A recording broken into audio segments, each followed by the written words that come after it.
Good evening. Good evening, everybody. Happy Monday. Last Monday of October 2021. This year is flying by.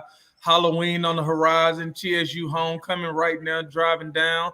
It is a good week to be geek. Look at you. Look at you.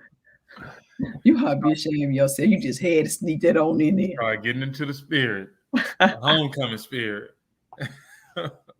I know that's right. And everybody seems to be excited about homecoming and all the good stuff. I just hope everybody stays safe, stay out of trouble, have a good time. Yeah, but you guys are in for a treat. Just as we think about literacy, just as we think about report cards just coming out, one of the things that we wanted to revisit was a really great and powerful video we did with Dr. Sonja Santelises, who was the equivalent of the superintendent of Baltimore Public Schools. She graced us. She was on the short list for Secretary of Education under President Biden. And she really was following our work, which kind of surprised us. And so as we were talking, we were like, oh, like, you got to do the summit. And so she dropped some nuggets all the way back in March. But I know as Sonja and I were talking, we was like, this is the perfect opportunity to revisit it. And Sonja and I then want to have a conversation about it. Yeah, and she was a huge fan of our personalized learning plan, and we met with Baltimore School District about those plans, and I believe they're in the process of implementing them. So shout out to Baltimore Public Schools for listening to parents, and listening to those real voices who are truly affected. They want to get it right, and they understand that they need parents to do it. So we'll go ahead and we're going to get started. Please watch. We're going to have a very good conversation about literacy, and you're going to hear some very compelling stories. And just get your Kleenex and get ready to tune in. Yes. All right. And with that, I am going to cue it up. Let's see.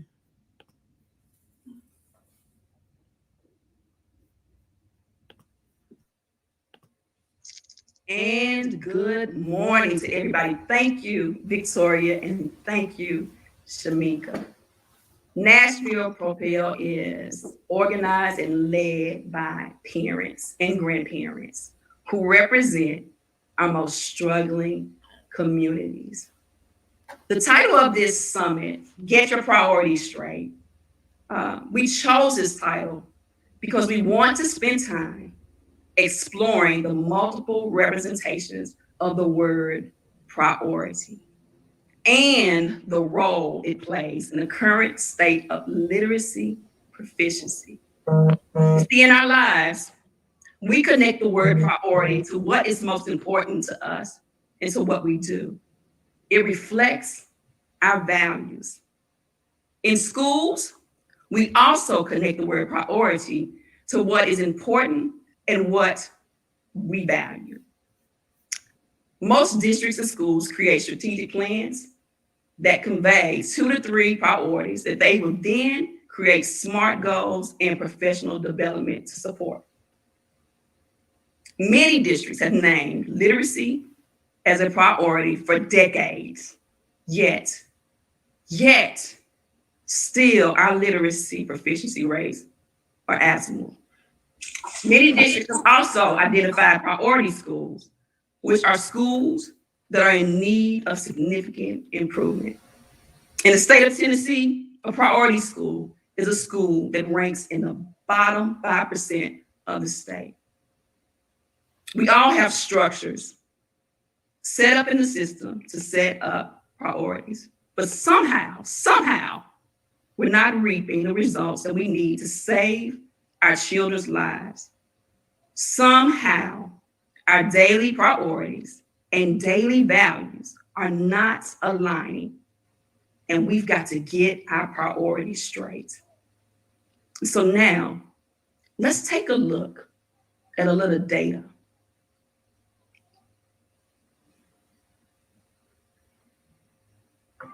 Good morning. So we're just going to spend a couple of minutes just kind of walking through the data. It's just real brief.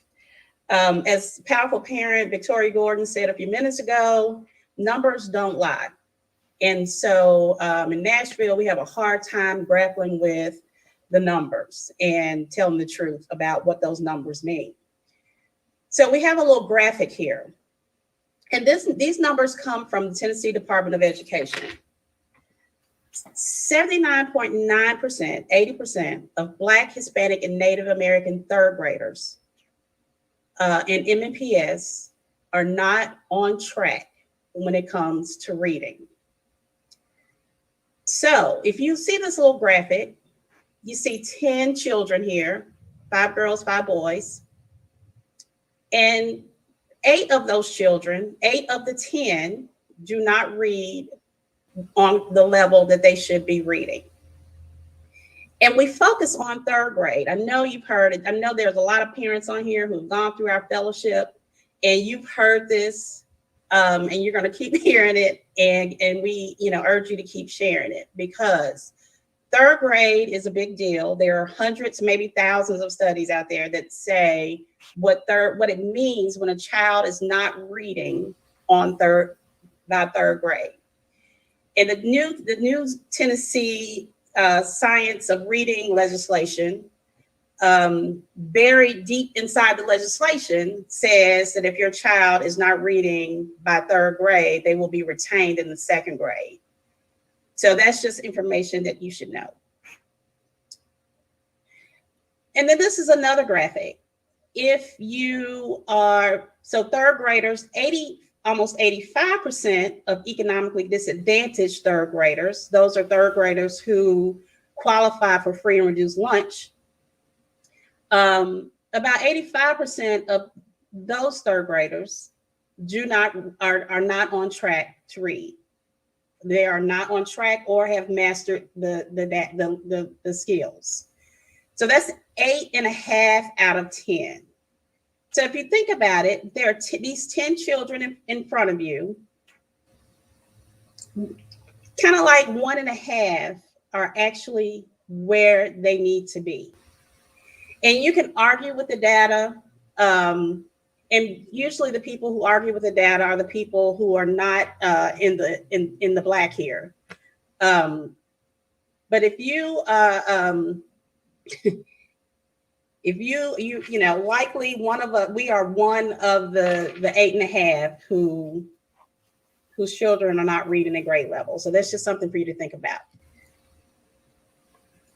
And then this is just a little bit of information. I got this from the Scarlett Family Foundation website. They have great data that they get from the Tennessee Department of Education. So it's not anything that they're making up. And if you look at this data, it shows you that Metro schools is about 26% of Metro school students are reading on grade level. And then if you look at the numbers here, 10%, and I focused on District 1 because we're going to talk a little bit more about District 1 later in the program. District 1 is where 37208, if you've heard a lot about 37208, we'll talk about it a little bit later.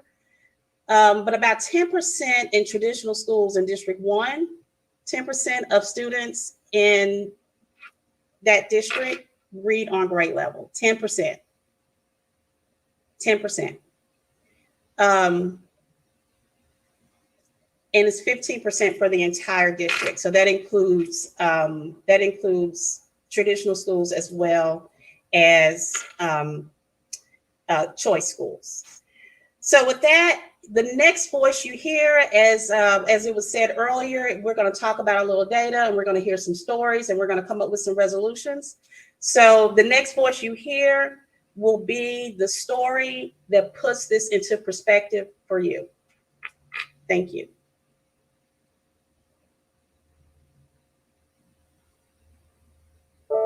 School was different for me because I moved around a lot.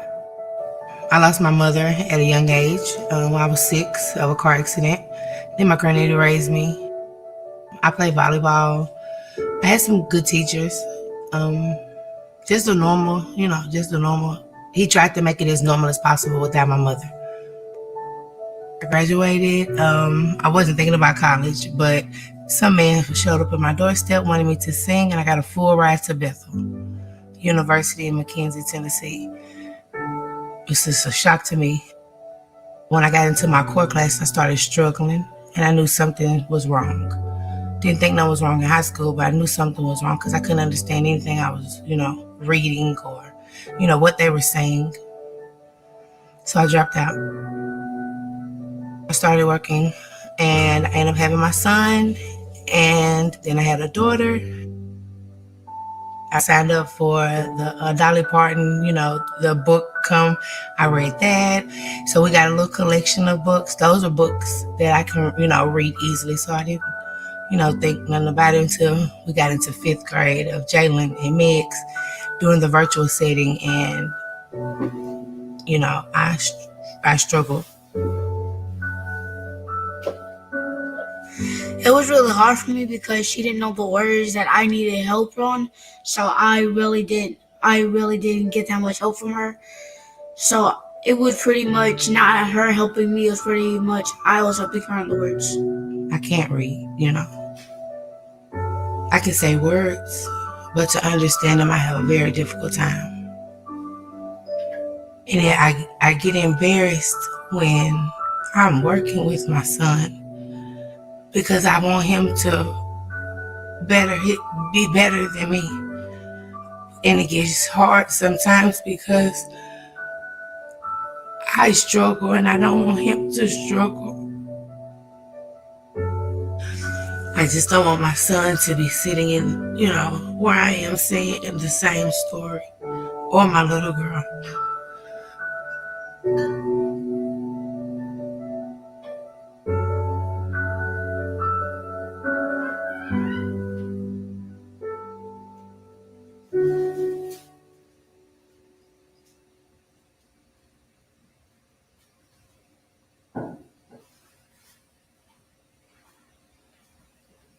Wow. That was powerful. So after that video, and thank you for that, Tierra. I know you're listening on, but my name is John Little, and I'm the Organizing and Outreach Director for Nashville PROPEL. I am in this work because of stories like Tierra, the mom, and her son, Jalen. Because for far too long, communities of color did not recognize the criminal act that our children are subjected to when they are not taught to read. It is my honor to introduce the CEO for Baltimore City Schools since 2016, Dr. Sonja Santelises, a mother of 3 brilliant and beautiful girls who is unapologetic about believing every child can succeed. Throughout her career, Dr. Santelises has dedicated herself to the achievement of excellence in urban education. Dr. Santelises views every aspect of urban education through the lens of equity, in the belief that institutional racism provides the context for understanding the historic underfunding of predominantly Black and brown school districts. Her experience as an educator, academic, and administrator formed her core conviction that properly resourced and supported, that every child can be successful, and that excellence in urban education is achievable at scale. As I close, Dr. Santelises is a Phi Beta Kappa graduate of Brown University. She holds a Master's of Arts degree in Education Administration from Columbia University and a Doctor of Education and Administration for Planning and Social Policy from Harvard University. She has lived in Baltimore with her husband and 3 daughters since 2010. And so with that, join me in welcoming Dr. Santelises. Thank you. Thank you so much, John. And it is a real honor to be here with you all today in Nashville, so my newly adopted sister city. And I just want to say that Tierra sharing her story in the way that she did is the perfect framing for the little bit of time that I have with you all today, because it is a story of generational challenge that actually has intergenerational solution. And one of the things that struck me in hearing Tiara's story is the feeling that you know something is wrong, but you can't quite put your finger on it. And what I think the beauty of today's Parent Summit focused on reading is really honing in on is that we know something is wrong. Let's name the something that is wrong. And then let's organize around a collective action to do what needs to be done to rectify it. So I want to thank Tiara for sharing that story as a way of starting. I also want to give just a little bit of acknowledgement and just be very, very open with you that when Bijah was sharing Nashville's data, and we can go to the next slide. When Bijah was sharing Nashville's data, that data reflects a lot of what Baltimore's data was, what Baltimore's data in a lot of ways is, because this is not just a one city challenge. It's not just a one community challenge. As John framed it, we are really at a place where there is the time to face the music around what has been happening systematically and in some cases deliberately. But we have the power now in where we are sitting at this particular time to be able to identify and mobilize. So part of what I think one of the silver linings or the opportunities that this last year has presented us with in every community, including here in Nashville, is a deeper view on what actual instruction looks like. Virtual learning was not ideal. Certainly none of us wanted to be in the middle of a health crisis and pandemic challenge.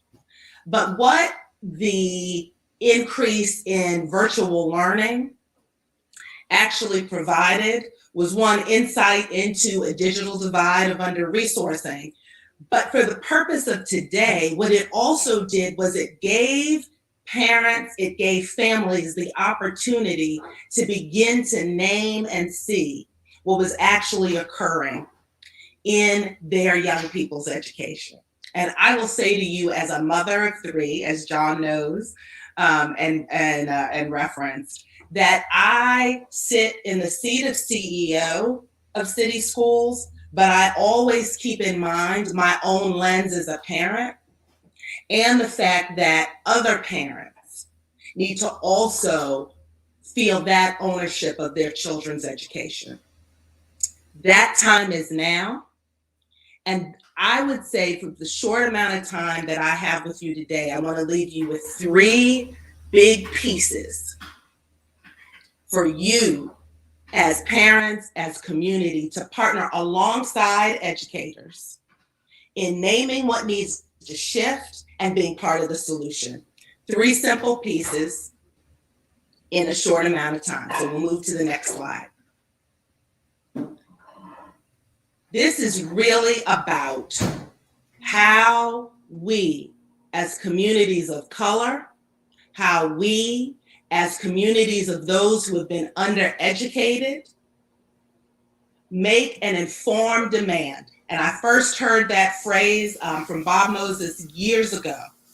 But this is about making an informed demand on the institutions that should be serving our communities, but that don't always effectively do that. And I will tell you that in that focus, if we focus on what matters, that will begin to shift some of that data that you were seeing in Nashville, that we still have too much of in Baltimore City. But what we have seen is that when I came about 3.5, 4 years ago, when we first started this deep dive in literacy, our data was about 14%.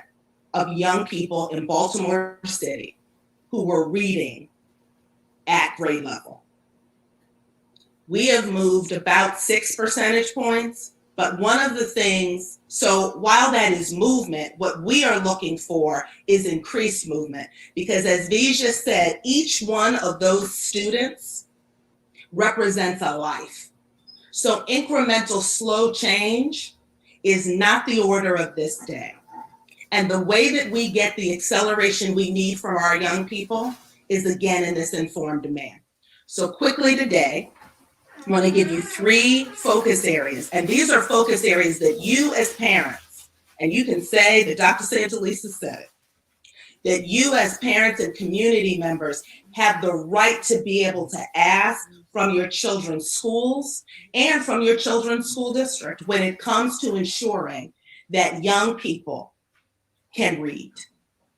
The first, instruction and materials do matter. So as families, as teachers, one of the things that there's been a lot of attention to, and Nashville has its own star, and Sonja Thomas, who was featured in Emily Hanford's podcast around the kind of instruction and materials that matter.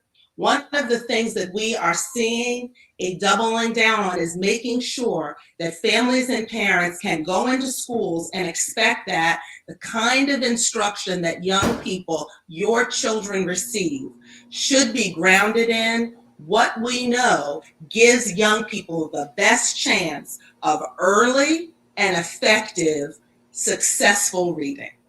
So 1, we really should be looking for a deliberate and explicit teaching of sounds, of how sounds make up words, of how sounds relate to letters, of how the letters and sounds together come together to make sentences, what punctuation means, that explicit, deliberate instruction and materials that actually come together. And one of the stories that I remember most prominently was a mother who came to me at a parent meeting and said, Dr. S, they told me if I just read to my baby that everything would be okay. They told me that she was doing fine. They told me not to worry, but now she's in 5th grade, she still doesn't read well, and I'm worried. So one of the things that's important to know when we're looking and having conversations is that in this process of reading, it is deliberate. It's not natural. It's not just about picking up a book. We want young people to love literature. We want them to have their library cards, and all of that is important. But it is also important that they understand how language works. And one of the ways that I have emphasized this is the story my mother told me about growing up in rural Georgia in the Jim Crow South, when it was actually in Black schools, it was close to illegal, or it was frowned upon to teach sounds and letters and that correspondence, and that in a majority of Black schools, what you saw was children memorizing words, because that was how a deliberate attempt was made to keep a certain community of children away from what we affectionately call the code of reading. So deliberate instruction matters, explicit instruction matters, making sure the materials are rich, that your young people are getting history, that they are getting science, for all of that enriched vocabulary. And you as parents, even if you don't read well, you still have the right to demand that from your schools. Second, grade level work matters. And what I like to talk about with teachers, and real story, we were just reviewing Baltimore's most recent data yesterday. So it was perfect timing for this talk today. And one of the things that we discussed as senior leadership team was how we are making sure and monitoring that young people have work that connects to the grade level that they are targeting. Because often what I find, particularly with parents of color, parents whose first language is not English, is that a little bit of movement is sometimes seen as enough. And the day is over for that. Yes, growth matters, but the question we need to ask is how much growth and what is the target? And the target shouldn't be different for different children. So what that looks like is having conversations with teachers, school leaders. What does a third grader's reading target really look like? So that while we know that our children are growing, we want to make sure they're growing towards what the grade level target is. And you heard that in Tiara's story, that she thought she was fine. People told her she was okay, but she got to a certain point where the demand for the reading was at a different level. And so that shift is important for us to monitor, both as parents and families and as teachers. So we need to make sure that we know what the target is and that we're moving towards the target. And then finally, because I want to keep to my time, I want to emphasize this, that family and student experience matter. What that means is that it matters how you feel as a parent when you are asking questions about your child's reading. It matters how your young person expressing, your child expressing where they have difficulty is responded to. And what we saw in the Zoom virtual world was that parents and families had far greater insight on how their young people's questions were responded to. They had far greater insight into whether concerns were brushed over, how questions were asked. Now, I was very blessed as a parent that I saw my children's teachers had extraordinary patience, probably more than I even had as a mother. But in other cases, what we saw is teachers who needed greater support on how to answer parents' questions. But your experience matters. Whether you read well or not does not take away your ability and your right as a parent to be able to feel as if your concerns are being addressed. I will tell you, as a superintendent who sits at school board meetings, the public testimony I listen to the closest is not from organizations. It's the public testimony from actual parents and their experiences. That is the bottom line. That and the data that says whether we are doing what we need to do. Your experience matters now, no matter what your negative experience might have been in schools. And so I will end with a hopeful piece. And that is that once we know what we need to do, we actually can do it. And what we're seeing in more schools in Baltimore City, as far as we have to go, because I'm not going to be satisfied until every young person has access to literacy. What we have seen when we have this kind of focus, when we have this kind of informed demand from our community and an informed demand from our educators to know how to be effective in teaching reading, what we are seeing, even in a pandemic, is that we are moving kids out of the well below reading grade level at 3 times the national average right now. But that comes from being focused, from being informed, and from not being afraid, as you have heard already this morning, to be able to name what a lot of us have not had named previously. And a continual review of the data, but just remember, the most important data you receive as a parent is that for your child and the ability for you to be able to make that informed demand on your school, on the system that is designed or should be there to serve you, but has often not been designed to do that. So if anybody else tells you that the questions you're asking are irrelevant, or the questions you're asking don't worry about it and brush it off, when you have that nagging feeling like Tiara had, know this, that you had a system leader this morning that told you, follow that nagging feeling. Ask the questions, learn more, and bring an informed demand, because we all benefit, all children benefit when we bring that knowledge to bear on our institutions and our communities.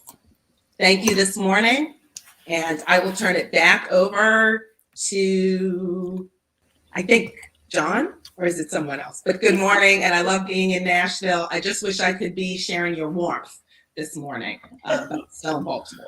But I'll turn it back over. All righty. And Sonja, you're still on mute. Wow, how powerful. Yeah. That happened in March, and yet it is still powerful today. And I am like, okay, I know it's homecoming, but I'm geeked. Yep. Come on now. I'm geeked. She had 3 points that she wanted us to walk away with, and she wanted to make sure that parents know that you have a right to make an informed demand. But there's 3 things she wanted to take away, and that is that this is a generational challenge, and that we must have good instruction and materials that are grade level and work and make sense. And families and students' experiences matter. They matter. You matter. Your experience, your story, it matters. I always tell parents that if you don't tell your story, somebody will tell it for you. John? Yeah, I just think, like you said, that was all the way back in March. And as we look at the landscape in Nashville, I keep asking, but what does that mean if a kid can't read on the 3rd grade? What does that mean for their school success, for their life success, and any other future endeavors? And it's a matter of life and death. It's not many people who we look around and see, and we'll be talking to a person who faked it for a long time and couldn't read, but you just don't see too many people here in Nashville who leave our education system not knowing how to read and really make a successful one. So when I hear Dr. S talk, it's the empathy. Not only is this a Nashville problem, but this is a Baltimore problem. It's an Oakland problem. It's a Texas problem. It's all around. And I just think we really have to humanize what that means for the kids, and how do we leave them on doorsteps once they exit out of secondary and post-secondary school. John, I think a lot of people are surprised and shocked, right? Yeah. And just this week, this coming up week, we'll be on NBC Nightly News talking about how, there are people in power who want to hide this information, right? Who feel like that the data doesn't matter, and the data, it matters because this is our litmus test to know, or our receipt to know that our children are not reading on grade level. And so, the data is important. We saw that 79% of third graders are not reading on grade level. 79%. By God, that is criminal. Yeah, and again, like, what does that mean when people can't read? Do they, if they can't read in 3rd grade, can they read by 8th grade? And unfortunately, like, we were looking at the data, it says no. And I've been one of those people that may have said, like, it's too many tests, right? But we're just talking about 1 test, right? Or maybe even 2. For me, I'm talking about MAP and TN Ready, TCAP, or whatever you want to call it. And I haven't seen the difference. I haven't seen the data go a different way than their real lives. So for the people they say can't read, and you see the dropout rate, and you see the college acceptance rate, and you see the ACT scores who can at least make a 21, it's directly with the data of the kids who can't read. And I think that's our nation's pandemic, like education for Black, brown, and poor people. Like, that's our pandemic that's been around for decades. It has been, and it's sad. It makes me sad. It grieves me every time I hear that. And then, for parents that don't know, right? They're like, oh, like, my child goes to a great school. And my thing is, you deserve a great school, and you deserve for your child to know how to read. And, what does it mean to leave the school, going to a great school where people treat you nice and not be able to read? Like, John, you just asked that basically, like, what happens to you when you don't know how to read? What happens is what happens is, yeah, some people inch their way into colleges and universities, but they don't work. They don't make it out. That's some people. A lot of people, don't even make it to the front door of a college and university, and so then they're working the low wage jobs. And I just feel like children should be given a fighting chance and the opportunity to be who they want to be. And if we're not doing that, then what in the hell are we doing? Yeah, we may need to hang it up. I mean, and I'm getting even flustered with my words, but I remember the cheating scandal back in Atlanta. And it was so convincing that these teachers, these administrators were essentially scum of the earth. Like, that's what I thought. Like, hell yeah, send them to jail.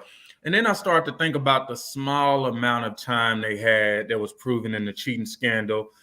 And then I had to think about kids who go from kindergarten to first to middle school to high school and still can't read. And to me, that's criminal. Like, forget strong arm and a robbing a bank, which is wrong. Like, not teaching a kid how to read from kindergarten through 12th grade should be a criminal, at the least civil offense, because you can't get that back unless they spend time then teaching you how to read on the back end. Yeah, and I was just thinking about something that Dr. Santelises said in the beginning when she started off about this being a generational challenge. Mm-hmm. We can go back generations and still look today and still have this same generational issue where children don't know how to read. Their parents didn't know how to read, and their grandparents didn't know how to read. And we truly have a crisis. If I've never seen a crisis before, I sure do see one now. And it's just mind-boggling how we're not really sounding an alarm about this. Right. Like, I think I shout out to Tiara for being vulnerable. Yes. And telling her story, because it's the story of many. It is the story of many. And I just want to celebrate her for doing that, for publicly doing that. And I want to encourage college professors who reached out about reviewing this video to yes, share this with your classrooms. It's important that families and students that their experiences are known, as Dr. Santelises said, and it's important that school districts listen to those stories.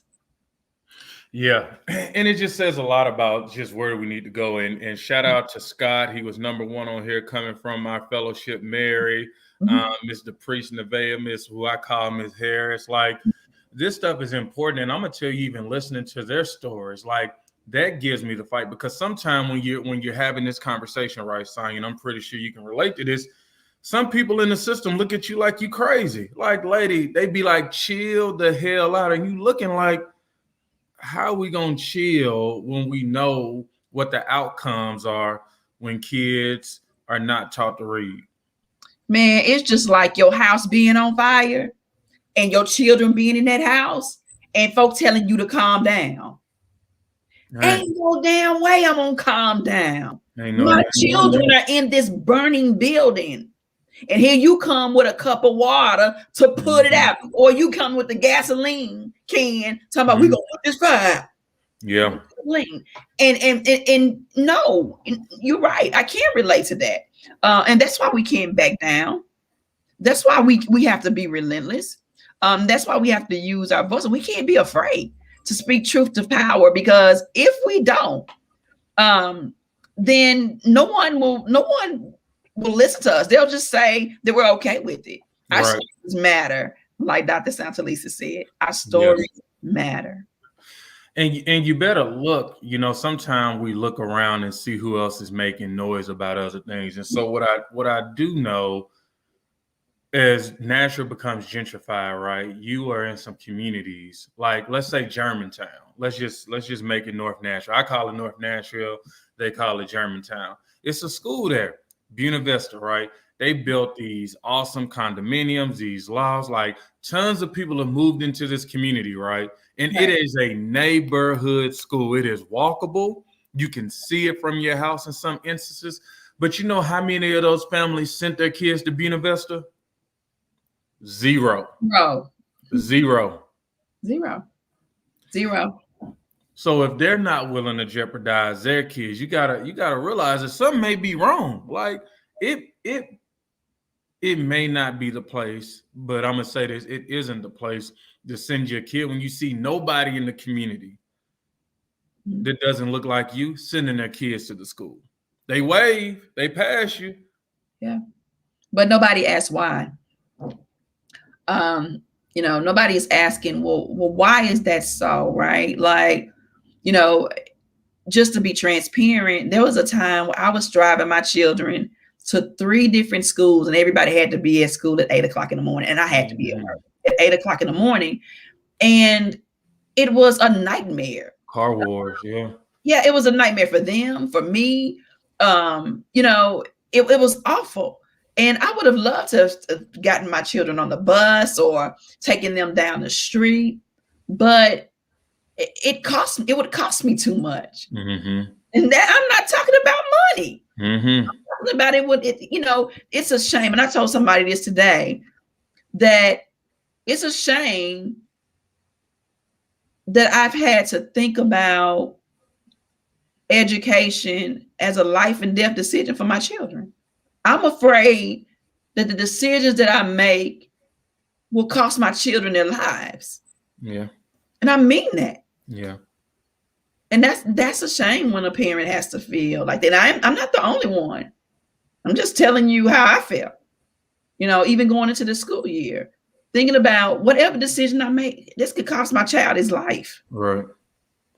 You got to do it the right way. And I think what Dr. S is saying, like, when we see a parent, we have to let a parent know what's going on. We have to support those parents. We have to walk a fine line, because at the end of the day, I talk to parents every day, and they say when they go into these meetings, the first thing that the teacher tells them, like, everything is all right, like your child is great. And then you get a chance of paying attention to the numbers, because something is not right and it's not great. But if it's just you and the school is telling you that it's great, you're going to say, well, that itch I had must not have been the right itch. It must be for something else. But for far too long in Nashville, Black, brown, and poor people have supported the school system, kept the school system afloat.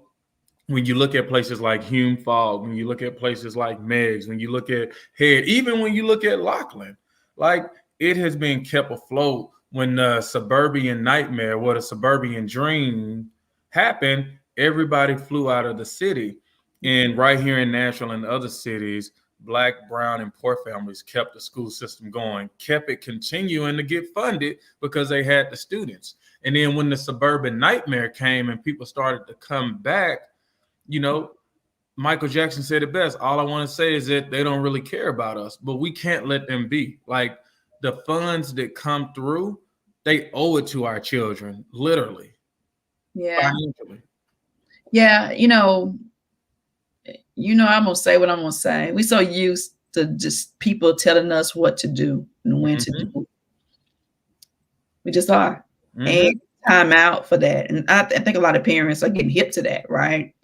Like, going into these school buildings, and it's not enough for them to say it's okay. I mean, I'm sure a lot of people have heard things like I've heard, like, oh, he's just being a boy. Oh, that's how 5th graders act. Like, now, wait a minute now. This is my 4th, 5th grader, and I ain't never seen this before. All right. And one thing that Dr. Santelises said, she said, follow your gut. Oh, that just blessed me. Because had I not followed my gut and kept pressing, pushing, that piece of advice, that is like gold. That's a gold mine. Mothers, fathers, grandparents, you may not know what's wrong, but God gave you them instincts, that gut feeling, for a reason. And don't you dare ignore that feeling. You keep on questioning everybody. You keep questioning everything until you get to the truth. Yeah, we call it the spiritual gift. We call it discernment, and discernment is a real thing that parents just know when something's going on, whether good or bad. Like, something is up with your child, and that's a gift that we got to utilize in order to recognize what's happening in the system. Yeah, it may not be nothing wrong with your child. Mm-hmm. Maybe there's poor instruction and low expectations being set. Maybe it's not, some parents think, I was one parent like questioning, is there something wrong with him? There's nothing wrong with him. He's brilliant. But there was a lot of poor instruction and low expectations. And as we wrap up tonight, John, any final thoughts? I think we have an opportunity. It is a wave that's coming with this new law, as we talked about, third grade intervention, whether it's retention, summer school, tutoring. And I think before we get to that moment, we got to spread the word. And so I want you guys to continue to join us, continue to share the page, introduce us to parents, connect us with parents, because the more parents who know, that's the only way we grow and we start to really make sure that our families are not being left behind. Yes. John, thank you for saying that. And y'all, we got a big week. Tomorrow morning we'll be on 22Q, the Kenny Smooth Show at 8 a.m. Central Standard Time. So please call in with your questions and join in. And on Wednesday, October 27th at 5:30 p.m., we are partnering with the Tennessee Department of Education, hosting a town hall about student funding in public education. That'll be at the CT Merrill Hyde Magnet School, 128 Township Drive, Hendersonville, Tennessee. This conversation is for the public. It's a funding-based conversation. Student-based conversation. It's public. It's about public education in Tennessee. So if you live in any of the surrounding counties, please feel free to come out. And that is at 5:30 Central Standard Time. Thank you for inviting us, the Tennessee Department of Education. We want to send out a big thanks to you guys. And then let's see what else we got. We got a Halloween trunk or treat. We got trick or treat on Sunday for the kids, for our families. We want to make sure we provide a safe environment. We want to meet new parents, new families, new children. I'm gonna dress up. John gonna dress up. I'm gonna make y'all laugh. Well, I'm gonna dress up. John, you want to tell who you're gonna be?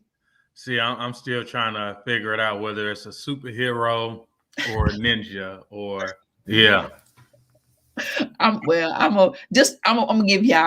gonna give y'all a heads up. It's one of the Tyler Perry characters. Oh man. Gonna be Tyler Perry character. So that's gonna be fun. But call in tomorrow at 8 a.m. 737-9292, 615-737-9292, and then make sure you guys show up at the school in Sumner County. Let's see, that school is Merrill Hyde Magnet School in Hendersonville, 5:30 on the 27th, and then on Sunday at 3:00, trunk or treat. All right. Love you guys. Have a good night. Thank you guys. We'll see you soon.